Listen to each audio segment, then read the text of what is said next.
देखो बच्चों, last lecture में हमने जो पढ़ा था वो पढ़ा था हमने रोलिंग मोशन। ठीक है, तो रोलिंग मोशन के अंदर हमने क्या देखा था कल कि जो रोलिंग मोशन है which I mean pure rolling motion जो है वो दो टाइप के मोशन से मिलकर बना हुआ है। ठीक है, पहला कौन सा है?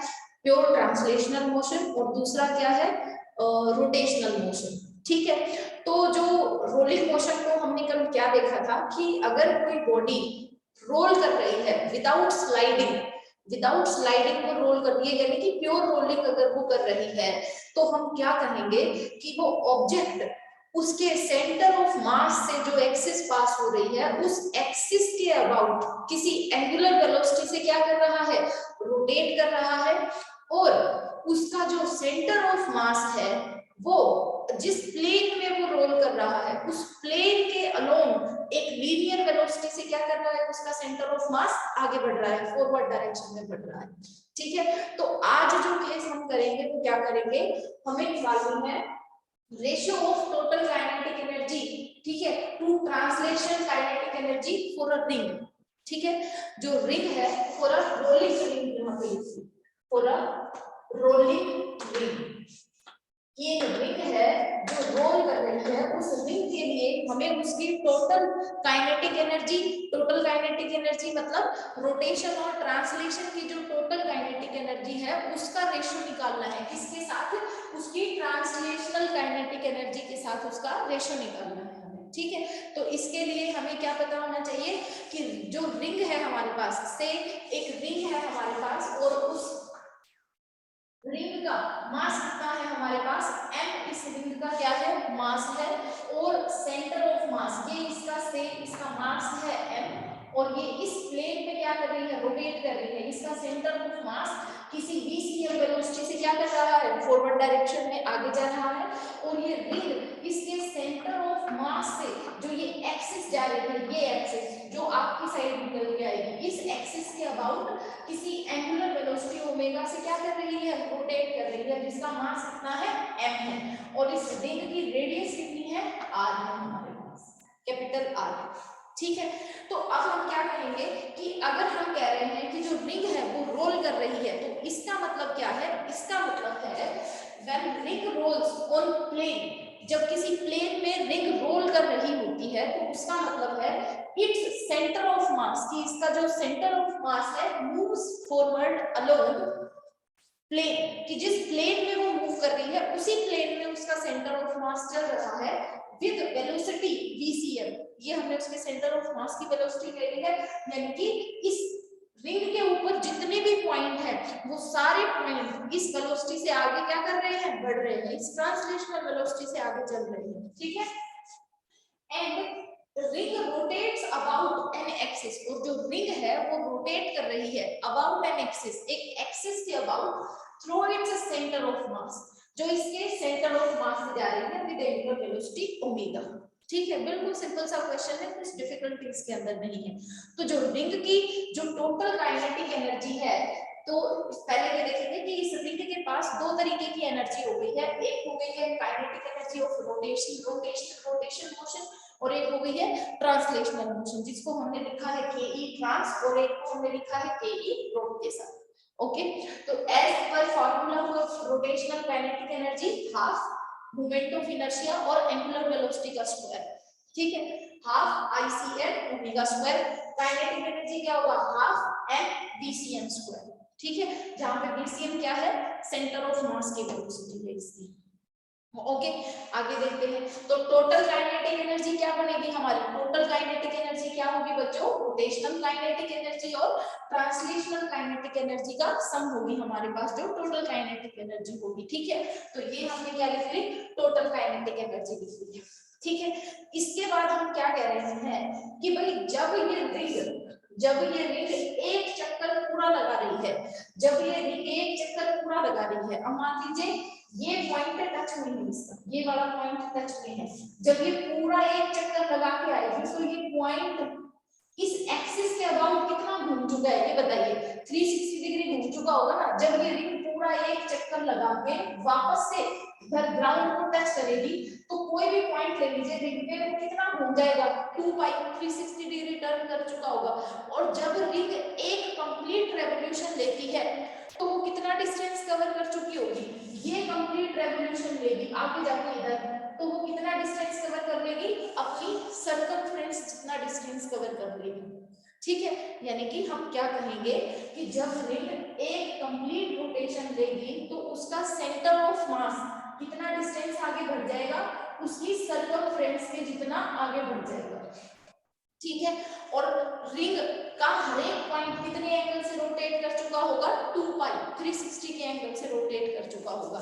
ठीक है ना, तो अभी यही बात हमने लिखी है कि in complete one revolution ring completes 2 pi angle about its axis of rotation, कि एक्सिस ऑफ रोटेशन के अबाउट रिंग पूरा 360 घूम चुकी है, यानी कि रिंग का हर एक पॉइंट एक्सिस के अबाउट कितना घूम चुका है, 360 घूम चुका है, and its center of mass covers a linear distance equal to its circumference which is 2 pi r।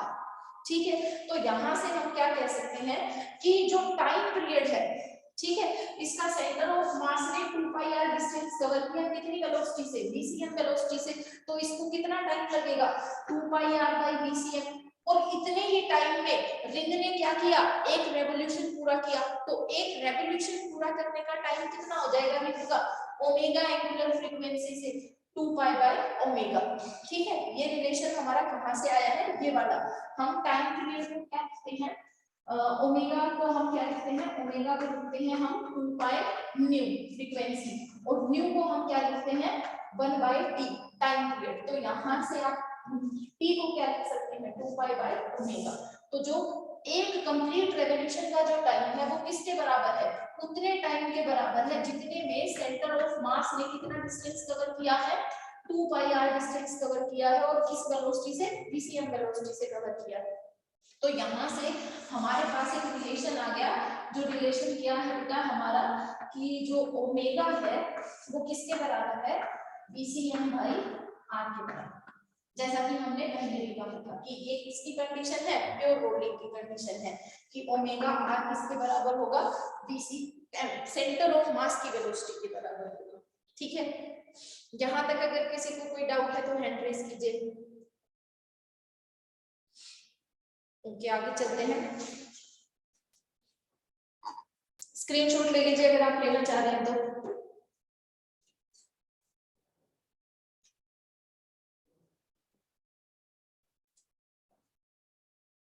ठीक है,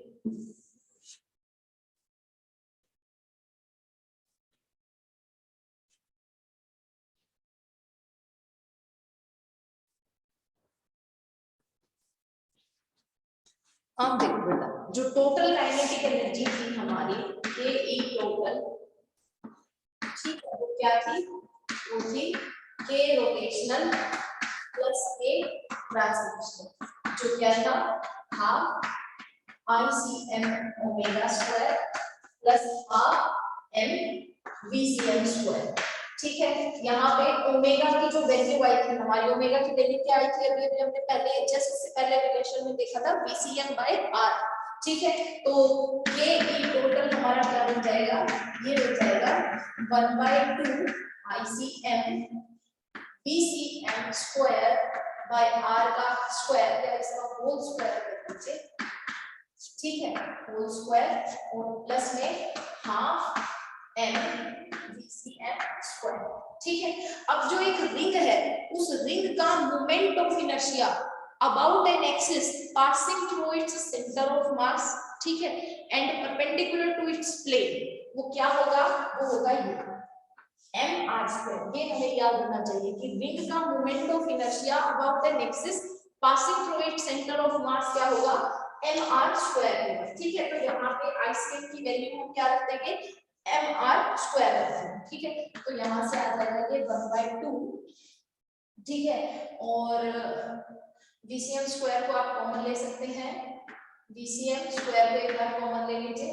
ठीक है, यहाँ से ये बचेगा ICM बाय r², और प्लस ये क्या बच जाएगा 1/2 PCM को कॉमन ले लिया, ये बच जाएगा यहाँ पे m। ठीक है, और अगर आप इस रिलेशन से देखेंगे, हमें पता है, यहाँ से देखिए ICM क्या है, mr², ठीक है, तो ICM/R क्या बन जाएगा, R स्क्वायर क्या बन जाएगा, m mass of the ring बन जाएगा इस रिलेशन से। तो इस रिलेशन की जगह हम क्या रख सकते हैं, m रख सकते हैं। तो जो total kinetic energy of rotation है वो हमारे पास कितनी आ चुकी है, वैल्यू आ जाएगी हमारे पास 1/2 VCM स्क्वायर और 2m। 2 से 2 कैंसिल कर दो, ये क्या आ गई भाई, VCM स्क्वायर इनटू m। तो ये आ गई हमारी kinetic energy of total, rotational plus translational motion के काइनेटिक एनर्जी। और हमें चाहिए क्या था, हमें निकालनी क्या चीज है, हमें निकालनी है के टोटल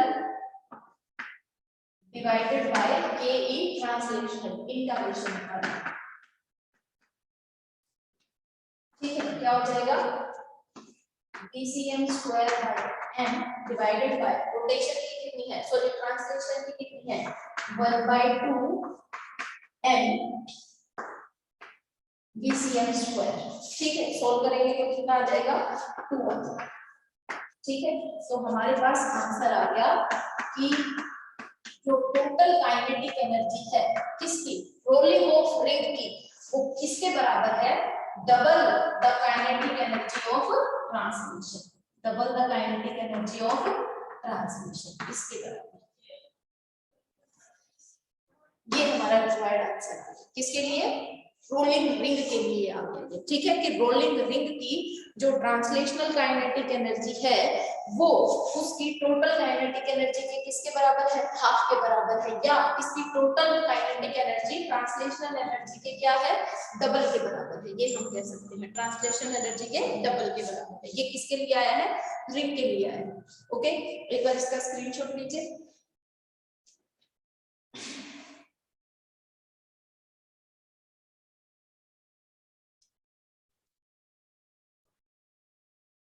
अगर यही चीज देखो, अब सेम चीज हमारा हमसे किसके लिए पूछ सकता है, शेल के लिए या स्फीयर के लिए भी पूछ सकता है। तो हमें सिर्फ क्या करना है, ये एक रिलेशन आ गया है हमारा, ये एक बेसिक टोटल काइनेटिक एनर्जी का रिलेशन आ गया है जो इस तरीके का दिख रहा है।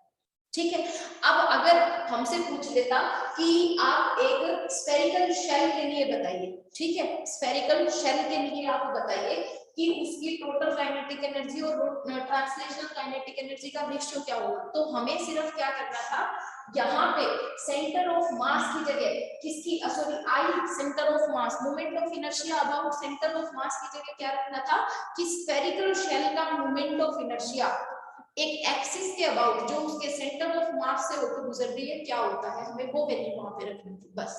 ठीक है, और हमारा आंसर आ जाएगा। ठीक है ना, एक बार ये लीजिए, फिर इसी को स्फेरिकल शेल के लिए भी करते हैं।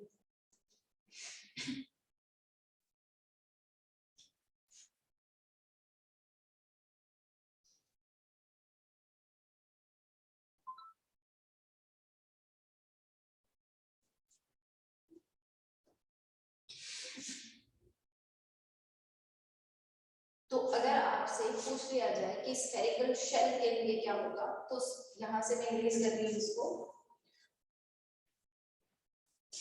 पूरा एक्सप्रेशन पीछे का सेम रहेगा। ठीक है,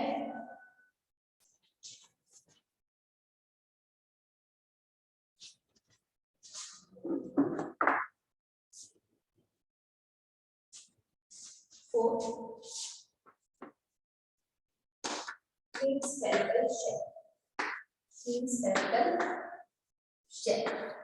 ठीक है, तो स्फेरिकल शेल का जो मोमेंट ऑफ इनर्शिया है अबाउट शेल के लिए लिख रहे हैं अभी हम, ठीक है, थिन शेल के लिए about an axis passing through its centre of मास, ये कितना होता है बेटा, ये होता है 2/3 mr², 2/3 mr²। ये रिलेशन हम पहले फाइंड आउट कर चुके हैं जब हमारी ऑफलाइन क्लासेस लग रही थी तब।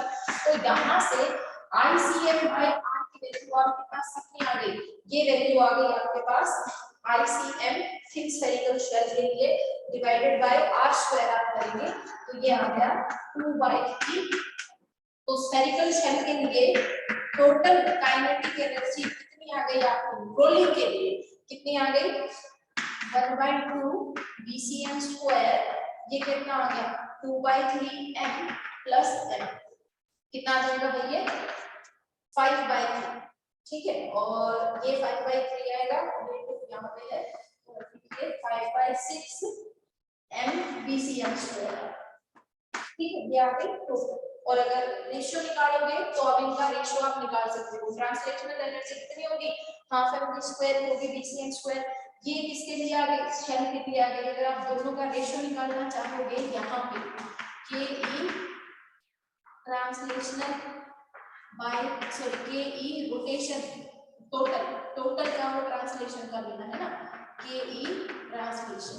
तो ये आंसर कितना आ जाएगा हमारे पास, टोटल आई है 5/6m BCM स्क्वायर। यहाँ पे m क्या है, m है थिन स्फेरिकल शेल का मास और r यहाँ पे क्या है, उसकी रेडियस है, ठीक है। And divided by 1/2m BCM square, ठीक है। तो 2 से ये कितने पे कैंसिल हो जाएगा, 3 पे चला जाएगा, तो इसका आंसर कितना आएगा 5/3 आ जाएगा, ठीक है। यानी कि टोटल काइनेटिक एनर्जी और ट्रांसलेशनल काइनेटिक एनर्जी का रेशियो जो है स्फेरिकल शेल के लिए वो कितना आएगा 5/3। रिंग के लिए कितना आया था 2 आया था, डबल होती है ये उसकी, ठीक है। इसी तरीके से डिस्क के लिए आप क्या करेंगे, डिस्क के लिए इस आई सेंटर ऑफ मास की वैल्यू कितनी रखी जाएगी 1/2m स्क्वायर रख देंगे आप यहाँ पे, क्योंकि डिस्क का moment of inertia about an axis passing through its centre of मास कितना होता है 1/2m स्क्वायर होता है, ठीक है। तो इस तरीके से आप डिस्क के लिए भी ये फाइंड आउट कर सकते हैं, ठीक है। ओके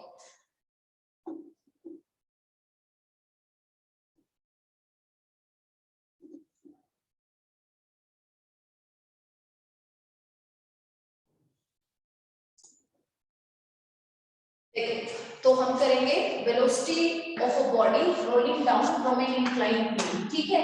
तो जो थीटा है यहाँ पे, थीटा क्या है हमारा angle of inclination, angle of inclination of plane with respect to horizontal, with respect to horizontal, ठीक है। हमने जो प्लेन की मैक्सिमम हाइट है वो हम क्या मान के चले हैं h मान के चले हैं, प्लेन की मैक्सिमम हाइट हम कितनी मान के चले हैं h मान के चले हैं, ठीक है। हम कह रहे हैं कि हमारा ऑब्जेक्ट इनिशियली इस पॉइंट पे रखा हुआ है, मैक्सिमम हाइट के पॉइंट पे रखा हुआ है, ये इसका सेंटर ऑफ मास है, ये क्या है ऑब्जेक्ट का सेंटर ऑफ मास है, जिसको हम इस टाइम पे c से डिनोट कर रहे हैं, ठीक है। और ये रोल डाउन करता हुआ अब ये ओमेगा एंगुलर वेलोसिटी से क्या कर रहा है रोटेट कर रहा है, और उसका सेंटर ऑफ मास प्लेन के साथ साथ किसी BCM वेलोसिटी से क्या कर रहा है, या v वेलोसिटी से आप कहिए, वो क्या कर रहा है आगे की तरफ बढ़ रहा है, ठीक है। और वो कहां पहुंच जाएगा, घूमते घूमते इस पॉइंट पे पहुंच जाएगा, यहाँ इस पॉइंट बिल्कुल एंड पॉइंट पे पहुंच जाएगा। ये c इसका सेंटर ऑफ मास है और इसकी वेलोसिटी कितनी मान के चल रहे हैं हम, सेंटर ऑफ मास की v हम मान के चल रहे हैं, जो ओमेगा से रोटेट कर रहा है, ये रोटेट करते करते यहाँ पे आ जाएगा, ठीक है। ये h क्या है, इस प्लेन की मैक्सिमम हाइट है, ठीक है। बेसिकली देखो इस क्वेश्चन में ये h हमारा क्या है, ये h मैक्सिमम हाइट इस टाइम पे ये आपको दिख रही है, लेकिन ये h हम एज अ वेरिएबल ट्रीट करेंगे। ये h हमारा क्या है, ऑब्जेक्ट की हाइट है फ्रॉम द ग्राउंड, ठीक है। h आप मान के चलेंगे, h हमारा क्या है height of object, height of object from ground, height of object from ground, ये हम मान के चलेंगे, ठीक है। अब देखिए तो जितनी इसकी पोटेंशियल एनर्जी होगी, ठीक है, अब इसकी जो पोटेंशियल एनर्जी में डिक्रीज होगा वो किसके बराबर है, इसकी काइनेटिक एनर्जी में गेन के बराबर है। तो हम एक कॉन्सेप्ट क्या यूज करके चलेंगे कि loss in potential energy is equal to gain in kinetic energy. अब क्योंकि ये ऑब्जेक्ट क्या कर रहा है, रोल डाउन कर रहा है, तो ये जो काइनेटिक एनर्जी है ये दो एनर्जीज का सम है, एक तो ट्रांसलेशन और एक क्या रोटेशन। एक कौन सी एनर्जी है ट्रांसलेशन की और एक कौन सी है रोटेशन की, ठीक है। अगर आपको इसकी पोटेंशियल एनर्जी लिखनी है, अगर मैं कह रही हूँ कि ये जो ऑब्जेक्ट है ये हमारा, इसका मास कितना है, ऑब्जेक्ट का मास क्या है m है, m हमारा क्या है मास, और r हमारी क्या है इस ऑब्जेक्ट की रेडियस। ठीक है, तो अगर हमें लॉस इन पोटेंशियल एनर्जी लिखना है तो लॉस इन पोटेंशियल एनर्जी आप कैसे लिखोगे, यहाँ पे लॉस इन पोटेंशियल एनर्जी वो हमारा क्या हो जाएगा m g और h। m इसका मास है तो m यहाँ पे हम लिख के चलेंगे m g h कि ये जितना नीचे आएगा, मान लो यहाँ है तो ये क्या है इसकी पोटेंशियल एनर्जी है। ठीक है, ये क्या है इसकी पोटेंशियल एनर्जी है यहाँ पे, और जो इसकी पोटेंशियल एनर्जी का जो लॉस है वो हमने क्या लिखा है mgh यहाँ पे लिखा है। ठीक है, और ये लॉस किसके बराबर है, गेन इन काइनेटिक एनर्जी के बराबर है। ठीक है, तो काइनेटिक एनर्जी क्या है, ट्रांसलेशनल प्लस रोटेशनल एनर्जी है। तो आप यहाँ पे क्या लिख सकते हो कि जो आपका mgh है ये mgh किसके बराबर है, kinetic energy of rotation plus kinetic energy of translation. Okay, तो ये हो गया mgh। रोटेशन की एनर्जी को आप क्या लिख सकते हो, इसको आप लिख सकते हो हाफ ICM ओमेगा स्क्वायर। अभी हमने डिस्कस किया है कि ये बॉडी इसके सेंटर ऑफ मास से एक्सिस के अबाउट ओमेगा वेलोसिटी से क्या कर रही है, रोटेट कर रही है। और ट्रांसलेशन की काइनेटिक एनर्जी क्या है कि इसका centre of mass along the plane v velocity से क्या कर रहा है, ट्रांसलेट कर रहा है। तो ये क्या है हाफ mv स्क्वायर। ठीक है, अब देखिए हम यहाँ पे ICM को क्या लिख सकते हैं, ICM को हम यहाँ पे लिख रहे हैं mk square. Radius of gyration जब हमने पढ़ा था तो ये कॉन्सेप्ट हमने पढ़ा था, यहाँ पे k क्या है, रेडियस ऑफ गायरेशन। हम यहाँ पे क्या मान के चलते हैं कि पूरे ऑब्जेक्ट का जो मास है वो एक्सिस ऑफ रोटेशन से कितने डिस्टेंस पे सिचुएटेड है, k डिस्टेंस पे सिचुएटेड है। रेडियस ऑफ गायरेशन के कॉन्सेप्ट में हम यही पढ़ते हैं। तो यहाँ पे ICM को हम क्या लिखेंगे, mk स्क्वायर लिखेंगे। तो यहाँ पे जब हम इसको करेंगे तो ये बनेगा mgh is equal to half m से m को कैंसिल आउट कर दीजिए, यहाँ पे पहले m लिखेंगे तो ये बनेगा m/2 k square omega. Omega को हम क्या लिख सकते हैं, ओमेगा को अभी तो v रहने दो, ओमेगा को हम लिख लेंगे v square by r square, और यहाँ पे क्या लिख लेंगे 1/2 mv स्क्वायर। जो कॉमन आ रहा है उसको कॉमन ले लो, जो कैंसिल आउट हो रहा है उसको कैंसिल आउट कर दीजिए। और जब आप इस एक्सप्रेशन को सॉल्व करेंगे तो जो वेलोसिटी का एक्सप्रेशन है वो हमारे पास क्या आ जाएगा, अंडर रूट 2gh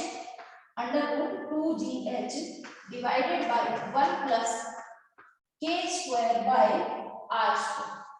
ये रिलेशन आ जाता है, यानी कि कोई ऑब्जेक्ट अगर इंक्लाइंड प्लेन से रोल डाउन कर रहा है तो उसकी वेलोसिटी हमारे पास कितनी होगी, इतनी होगी। v is equal to under root 2gh divided by 1 plus k square by r square, जहां पे r क्या है उसकी रेडियस। ठीक है, और प्लेन का एंगल ऑफ इंक्लाइनेशन कितना है, थीटा है हमारे पास। एंगल ऑफ इंक्लाइनेशन हमारे पास कितना है, थीटा है। ठीक है, इसका स्क्रीनशॉट ले लीजिए।